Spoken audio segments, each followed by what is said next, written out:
All right, what's going on with these new guys? BYU, UCF, Cincinnati, and Houston. Every one of those teams, certainly in different fashions, but every one of those teams has now lost their opening game of Big 12 play. So we talk winners and losers from this week. Cincinnati comes out, loses to Oklahoma 20-6. They are still kind of in a winners category. The offense, not great. Many people are telling me this Oklahoma defense is very much improved, one of the more elite of the Big 12.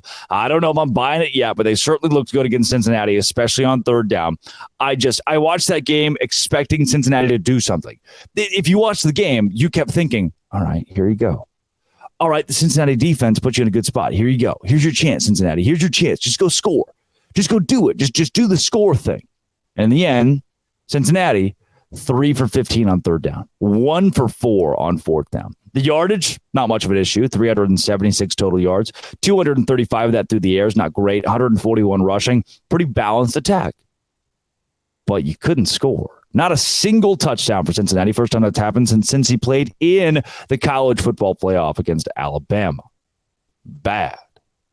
But still a winner because the defense was great. You held Oklahoma to 2 touchdowns. Dylan Gabriel is supposed to be the cream of the crop, one of the best quarterbacks in this conference. Cincinnati, you played a hell of a game, and I think you still showed this is a 7 or 8 win team.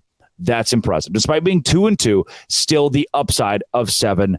7 wins. 7-5. We're not in the NFL, which is also not 14 games. The others, BYU, your first Big 12 game. Man, you just went on the road and beat Arkansas. Is this what being a BYU fan is like? Is this how you guys operate? You know, I got to host Locked On Baylor starting about a month ago, so I'm really getting to acclimate myself to all these programs. Is that just what BYU does? It's like, hey, here's this huge, awesome win. Now we're going to follow it up with a loss to Kansas. Now it's not your grandma's Kansas. This is a good Kansas team, but you go on the road. What's tougher?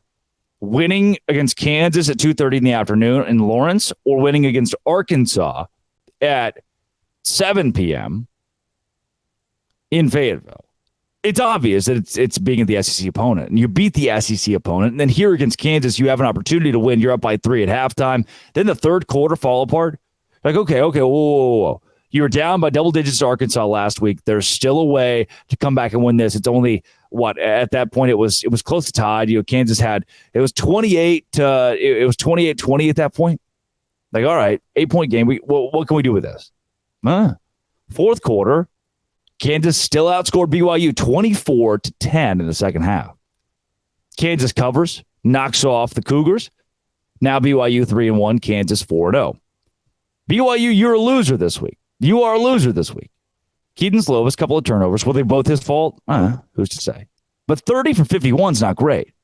And the fact that the running game, 22 carries for 9 yards. Now, the NCAA does the stupid thing where sacks count against a quarterback and his rushing yardage and the team's rushing yardage. But, man, still, 22 carries, 9 yards is not good. 0.4 yards per carry. That's like 1 foot and 3 inches per carry, which is way above average. BYU. Keaton Slovis was not bad. I'm not saying he was bad. But, guys, that opening turnover, too, I can forgive you for it. But, not a good way to start your BYU's Big 12 tenure. Then, you know, obviously Houston last week, just against TCU, doing what I thought would happen at home. You know, kind of you embarrass yourself in front of the home crowd. You make it up this week against Sam Houston. Good for you, Houston. UCF, winner this week. You're without John Rice Plumlee. If there's one guy who makes the whole thing tick, it's John Rice Plumlee. Even without him, with Timmy McClain in, who went 14 for 24. Guy's just trying his best. But 14 completions for 264 yards, that's damn good. 3 touchdowns. That 1 pick, not great. Timmy McClain's got and the sack. You got to learn to throw the ball away.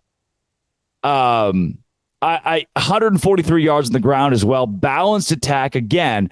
Johnny Richardson. I apologize. I did not know the name. I guess I've been paying enough attention to guys outside of Colton Boomer and John Rice Plumlee and Timmy McClain. Cole Hudson. We talked a bit about RJ Harvey on the show as well. Those guys are Kobe Hudson. Cole. Those guys are for real. This team, I still think, is for real. This is not an upside 7-win team. This is an upside 9-win, even 10-win team still, especially with John Rice Plumlee back. You went on the road against Kansas State, and if anybody watched that game, you would know it was tight.